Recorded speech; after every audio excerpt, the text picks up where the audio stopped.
سیام سے ایک دن قبل اور عید کے دن ہم ایک جیسے ہوتے ہیں. جہاں ہم رمضان سے ایک دن پہلے کھڑے تھے، عید کے دن بھی ہم وہیں کھڑے ہوتے ہیں.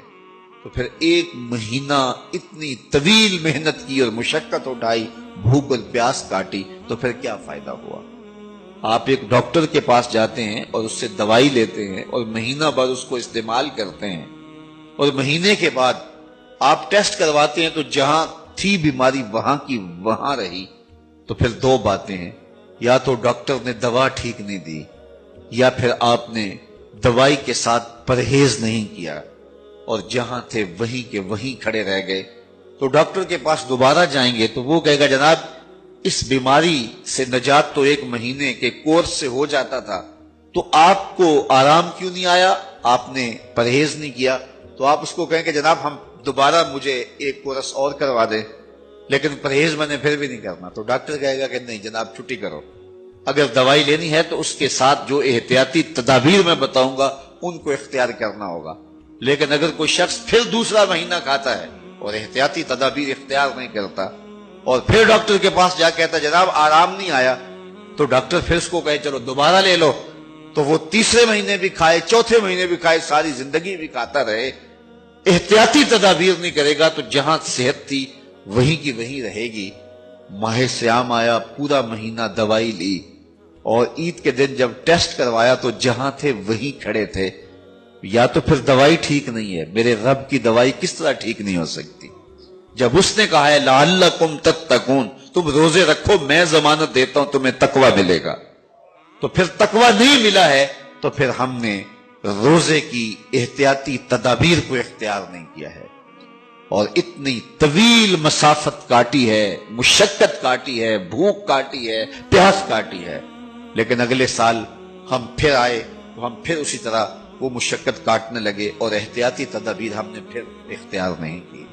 تو صاحبو یہ ماہ سیام زندگی میں ایک بار پھر آیا ہے، اس کو احتیاطی تدابیر کے ساتھ گزارو. من لم یدع قول الزور والعمل بہ فلیس للہ حاجۃ فی ان یدع طعامہ وشرابہ. کہا جو جھوٹ اور جھوٹے امور اور کام نہیں چھوڑتا اس کے بھوکا اور پیاسا رہنے کی کوئی ضرورت رب کو نہیں ہے. وہ روزے کے ذریعے سے تمہاری تہذیب نفس کرنا چاہتا ہے، تمہارے من کو سنوارنا چاہتا ہے، تمہارے اندر کی غلاظتیں دور کرنا چاہتا ہے، لیکن تم اس کو احتیاطی تدابیر کے ساتھ لینے کے لیے آمادہ نہیں ہو. تو کاٹتے رہو، ہر سال مشقت کاٹتے رہو. 40 سال 45 سال 50 سال ہو گئے روزے رکھتے. ہر سال یہ ہوتا ہے کہ 29 شعبان کو جہاں کھڑے ہوتے ہیں 1 شوال کو بھی وہی کھڑے ہوتے ہیں. تو پھر کیا فائدہ اتنی مشقت اٹھانے کا؟ تو ماہ سیام زندگی میں ہمیں ایک بار ملا ہے، ایک بار ذرا اس کو احتیاطی تدابیر کے ساتھ گزار کے دیکھیے تو آپ دیکھیں گے کہ یہ روزہ کس طرح من کے اندر روشنیاں ڈال دیتا ہے اور کس قدر تقوی کا نور نصیب ہوتا ہے. تو زندگی میں اس ماہ نور، ماہ سیام رمضان المبارک کو پوری احتیاط کے ساتھ، پورے حزم کے ساتھ، اور جو بتائے گئے اصول و ضوابط ہے ان کے ساتھ گزاریے.